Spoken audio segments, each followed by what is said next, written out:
জঙ্গক সিঁড়ি দিয়ে নিচে নামছে, পরনে সাদা রঙের একটি টি শার্ট, সাথে ছাই রঙের লটো প্যান্ট, জিন করা শক্ত বডি টি শার্টের সাথে এঁটে আছে।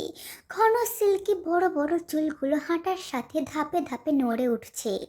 তে তার দিকে মুগ্ধ দৃষ্টিতে তাকিয়ে রইল। জঙ্গকের চোখ ও তের দিকে তাক করা, সে চোখে ভালো লাগা বা ভালোবাসা নেই, আছে শুধু হিংস্রতা। জঙ্গক সিঁড়ি থেকে নেমে পকেটে হাত দিয়ে সোজা চলে গেল মায়ের সামনে। এমনভাবে হেঁটে গেল যেন এখানে তার মা ছাড়া আর কেউ নেই। মায়ের সামনে দাঁড়িয়ে পকেট থেকে এক হাত বের করে তার মায়ের এক হাত ধরে নরম কণ্ঠে বলে, মা, এসো, তোমাকে রুমে দিয়ে আসি, একটু রেস্ট করো গিয়ে। জিসা হাত নাড়িয়ে বলে, আমি এখানেই ঠিক আছি বাবা, ওরা এসেছে একটু কথা বলি। না মা, ডাক্তার তোমাকে বারণ করেছে বেশি কথা বলতে।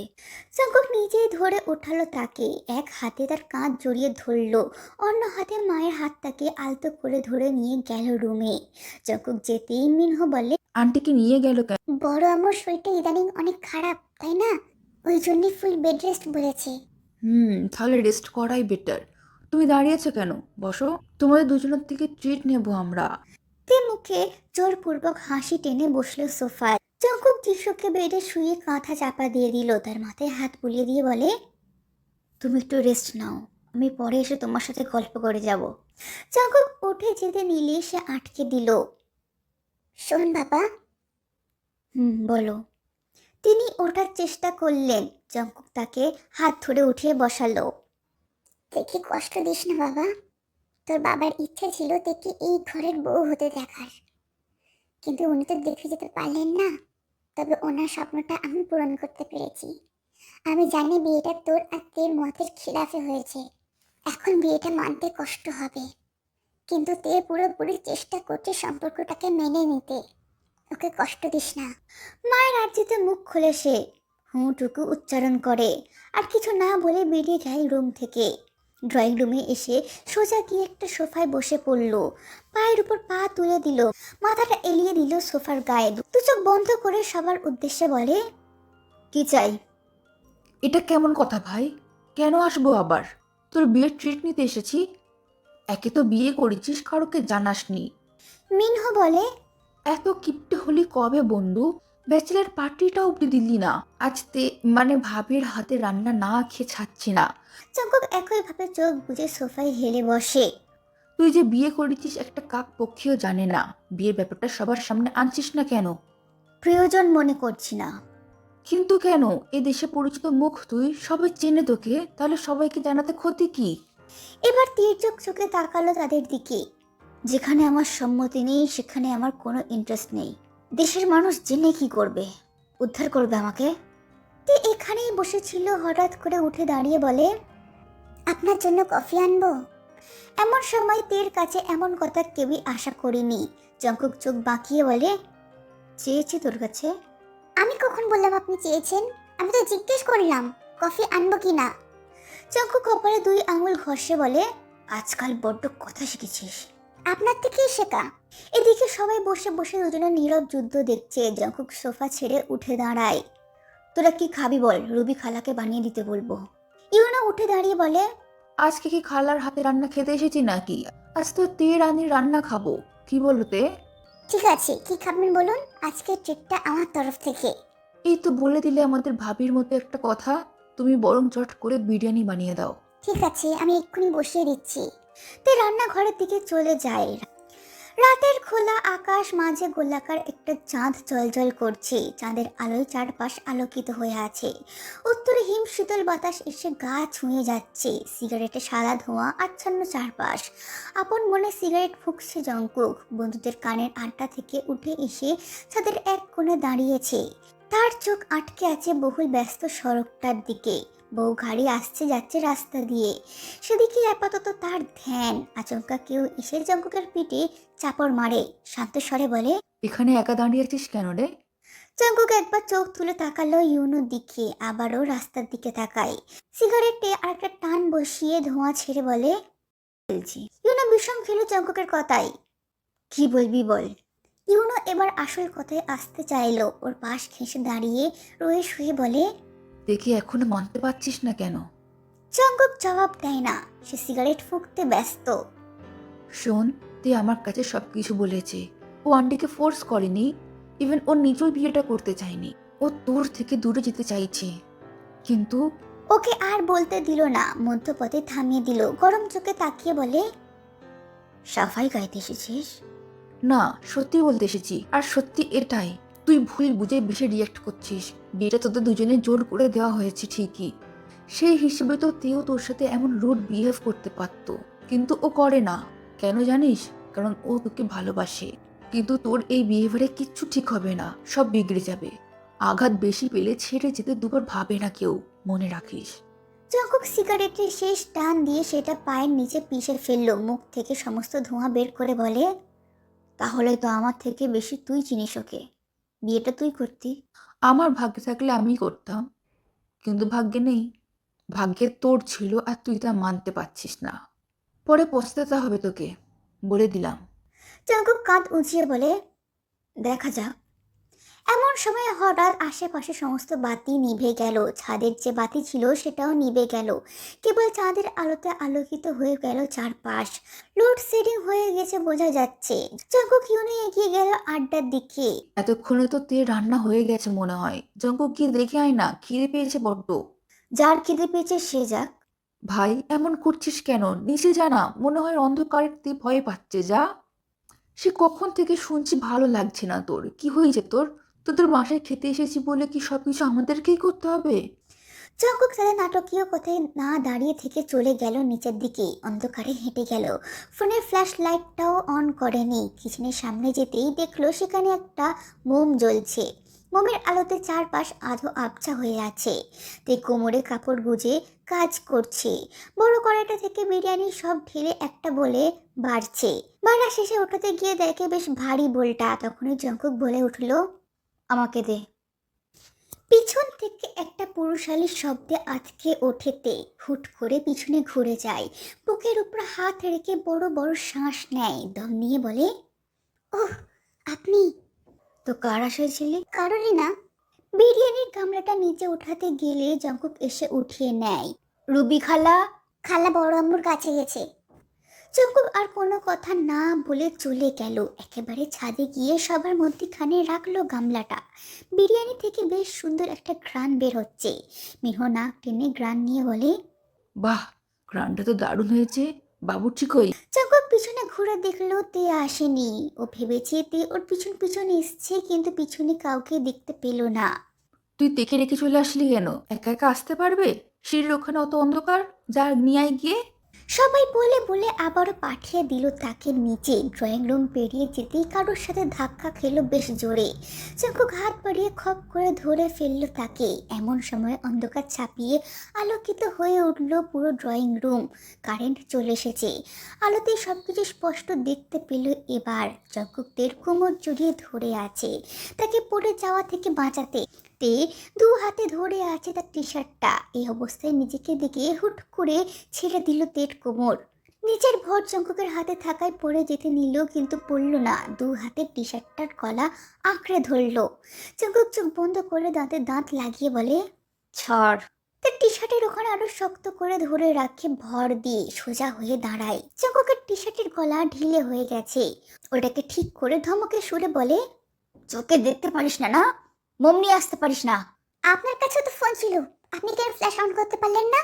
জঙ্কুক আর কিছু বলার আগে তে প্রস্থান করে। খাওয়া দাওয়ার পাট চুকিয়ে সবাই বেশ অনেকক্ষণ আড্ডা দিয়েছে, গানের আসর বসিয়েছে। তে যিশুকে খাইয়ে দাইয়ে ওষুধ দিয়ে একেবারে ঘুম পাড়িয়ে এসেছে। ইউনোরা সবাই জঙ্কুকের বাসা থেকে বের হলো রাত 12টার দিকে। সবাইকে বিদায় দিয়ে জঙ্কুক গিয়ে দাঁড়ালো মায়ের রুমের দরজার সামনে। তিনি ঘুমাচ্ছেন দেখে কিছুক্ষণ মায়ের দিকে তাকিয়ে চলে গেল নিজের রুমে। ভিতরে তে অন্য পাশ হয়ে শুয়ে আছে চাদর মুড়ি দিয়ে। দরজার সামনে দাঁড়িয়ে কিছুক্ষণ তাকে পরখ করে ঢুকে পড়ল ভিতরে। তের সামনে দাঁড়িয়ে তাকে ডেকে বলে, ওঠ তে, ওঠ। তের নড়াচড়া নেই দেখে ঘুমন্ত অবস্থায় এক বাহু ধরে টেনে ওঠালো তাকে। এভাবে টেনে ওঠানোতে ভয় পেয়ে যায় মেয়েটা। সামনে জঙ্কুককে দেখে সামান্য রাগ দেখিয়ে বলে, সমস্যা কি আপনার? জঙ্কুক টলতে টলতে বলে, সমস্যা তুই। আমার বিছানায় তুই থাকতে পারবি না। তো জঙ্কুকের শরীর থেকে অ্যালকোহলের তীব্র গন্ধ বের হচ্ছে। এতে নাক মুখ কুচকে বলে, আপনি আপনি খেয়েছেন না? খেয়েছি। তো বিছানা থেকে সর। দেখুন, এই নিয়ে আমি কালকেও বলেছি আপনাকে, এক কথা বারবার বলতে ভালো লাগে না আমার। এটা এখন আপনার একার বিছানা নয়, বিয়ে হয়েছে আমাদের, আমারও সমান অধিকার আছে এখানে থাকার। জঙ্কুক এখন গেল অন্য কথায়।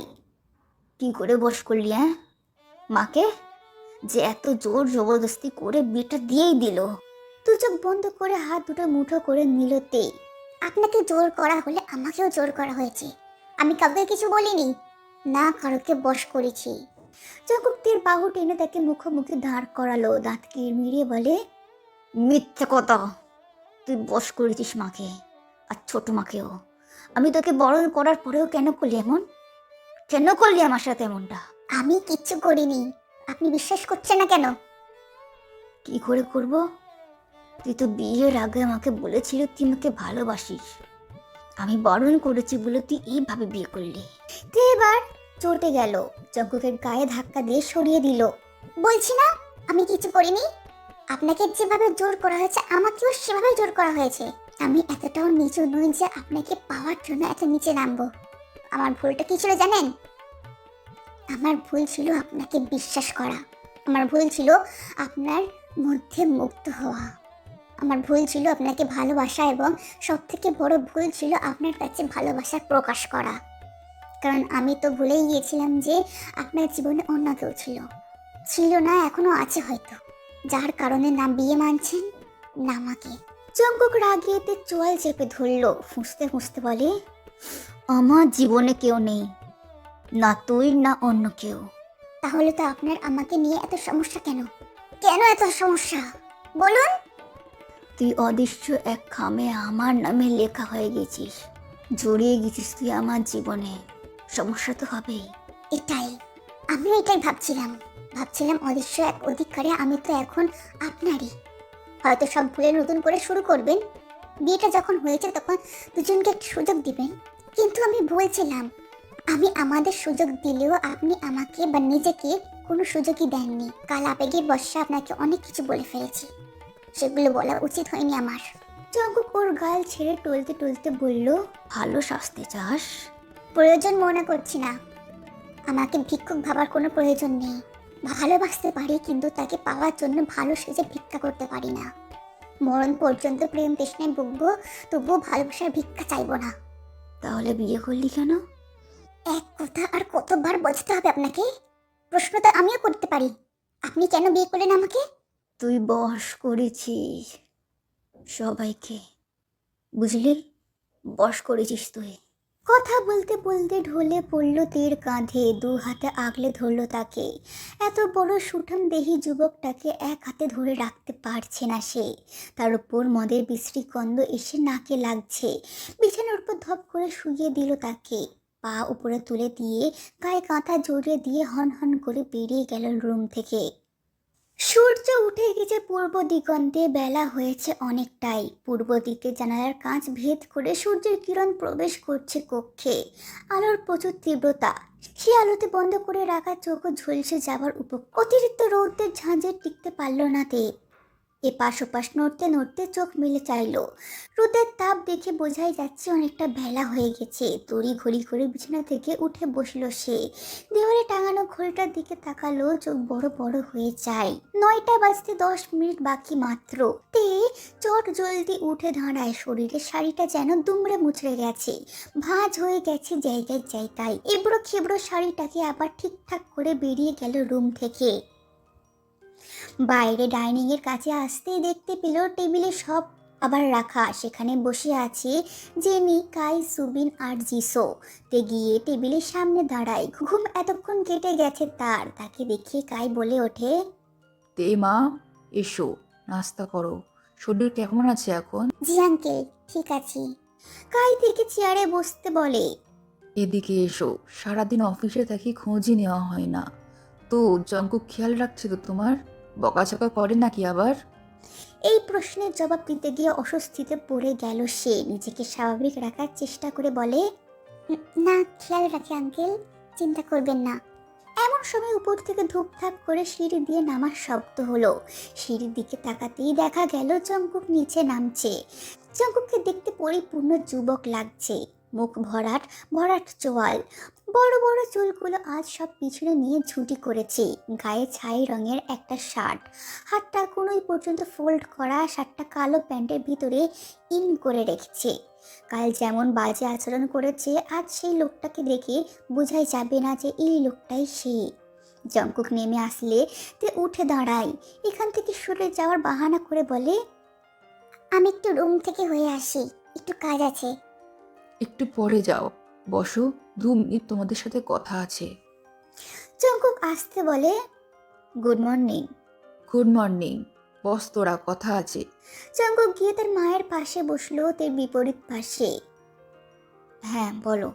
বলছিলাম তোদের বিয়েতে তো আমার কিছুই দেওয়া হলো না, কাজে ব্যস্ত থাকি, তাই ভাবছিলাম তোদের জন্য একটা ট্যুরের ব্যবস্থা করে দিই, একটু একা সময় কাটাবি।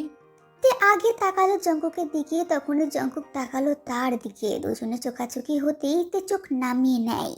ভয় হচ্ছে এটা নিয়েও আবার জঙ্কুক থেকে দোষ দিয়ে বসবে, তাই নিজেকে আগে থেকেই বাঁচাই সে। আঙ্কেল, আপনি চিন্তা করবেন না, আমাদের কিছুর প্রয়োজন নেই। বড় আম্মু এত অসুস্থ, তাকে রেখে আমি কোথাও যেতে পারবো না। আর কোনো একদিন ফ্যামিলির সবাই মিলে একটা ট্যুরে যাই। আমার কোনো সমস্যা নেই, জেনি আছে, তোর মা আছে, তুই 2 দিন গিয়ে ঘুরে আয় না জঙ্কুকের সাথে, ভালো লাগবে। হয়েছে কি বড় আম্মু, তুমি তো জানো আমি জার্নি করতে পারি না, এখন কোথাও না গেলে হয় না। 2 দিন পরে যাও, আমি সব ব্যবস্থা করে দেব, তোমরা গিয়ে শুধু ঘুরে ফিরে সময় কাটিয়ে আসবে। জঙ্কুক, কি বলিস, একটু ঘুরিয়ে নিয়ে আয় না মেয়েটাকে। জঙ্কুকের সোজা সাপটা জবাব, আমার সময় নেই। তোর কনসার্ট তো আজকে রাতে, তারপর তো বললি অনেকদিন সময় আছে, কাজ নেই কোনো, এখন আবার কাজ এলো কোথা থেকে? তুমি বুঝবে না মা, অনেক কাজ আছে। তাহলে কাজ শেষ করে যাবি, কিন্তু তো যেতে হবে। ব্যাস, এই নিয়ে আর কোনো কথা হবে না, আমি কয়েকদিনের মধ্যেই সব রেডি করে দেব, দরকার পড়ে কাজকে ছুটি দিবি, কাজ পরে হবে। এতক্ষণে নিজের প্লেটে খাবার উঠিয়ে নিয়েছে জঙ্কুক, খেতে খেতে বলে, দেখা যাক। এরপরে আর এই নিয়ে কোনো কথা হলো না। কাল জেনি খাওয়া দাওয়া শেষ করে বেরিয়ে গেল। এমন সময় যিশু জঙ্কুককে উদ্দেশ্য করে বলে, আজকে তোর কনসার্ট, তুই কি নিয়ে যা না। তুই কিছু বলার আগে জঙ্কুক বলে ওঠে, না। আমি যাব না বড় আম্মু। না কেন? দূরে হলে কি আর যেতে পারবে? কাছে ওকে নিয়ে যা না। আমি যাব না বড় আম্মু, তোমাকে একা রেখে যাব কোথায়? আমি একা থাকবো কোথায় রে? আর জেনি বাড়িতে তাড়াতাড়ি চলে আসবে, ও থাকবে, রুবি থাকবে, আমার চিন্তা করিস না তো। যা একটু মজা করে আয়। জঙ্কুক, নিয়ে যাস ওকে। মা, অনেক রাত হবে আমার ফিরতে, বাসায় দিয়ে যাবে কে? আমি তো যাবো ভাই, আমি তিয়াপু মানে ভাবিকে নিয়ে আসবো। ওখানে গিয়ে কি করবে ও? এমন করছিস কেন? আমার কথা অন্তত রাখ, রাতে গাড়ি পাঠিয়ে দেবো আমি, গাড়ি করে চলে আসবে। জঙ্কুক উঠে দাঁড়ালো। মায়ের কথা সে কখনো ফেলতে পারে না, ভীষণ মা ভক্ত ছেলে সে। উঠে দাঁড়িয়ে দীর্ঘশ্বাস ফেলে বলে, ঠিক আছে, সন্ধ্যার পর রেডি থাকতে বলবে।